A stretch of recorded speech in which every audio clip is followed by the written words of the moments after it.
2023 का budget announce हो चुका है और उसमें एक बहुत महत्वपूर्ण पॉइंट टैक्स पेयर्स के लिए निकाला गया है। बजट के अनुसार अगर आपकी इनकम 7 लाख पर ईयर से कम है तो आपको कोई भी टैक्स पे नहीं करना। तो आइए जानते हैं। पिछले साल की तुलना में इस साल आपकी टैक्स लिमिट को बढ़ाकर 7 लाख कर दिया गया है, जो कि पिछले साल तक 5 लाख होती थी।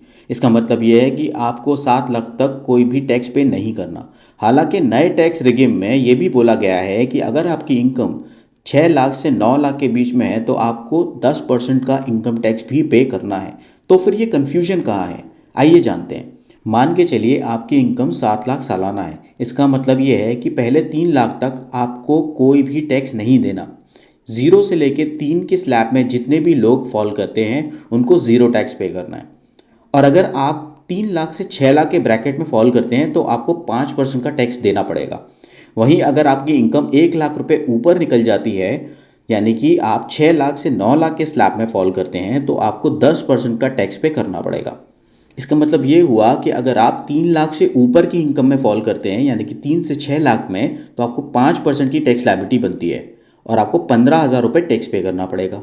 वहीं अगर आपकी इनकम 1 लाख रुपये और ऊपर जाती है तो आपको 10% के हिसाब से 10,000 रुपये पे करना पड़ेगा। इसका मतलब ये हुआ कि आपको टोटल 25,000 का टैक्स पे करना पड़ेगा।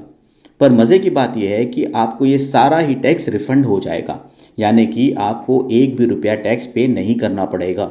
दूसरी कन्फ्यूजन ये है कि अगर आप 7 लाख से ज़्यादा के स्लैब में फॉल करते हैं, यानी कि 8 लाख या 10 लाख में, तो क्या होगा।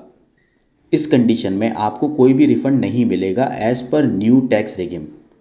तो आपके हिसाब से नया बजट 2023-24 का मिडिल क्लास, यूथ और स्टार्टअप्स के लिए फ़ायदेमंद है या नुकसानदेह? कमेंट बॉक्स में ज़रूर बताइए।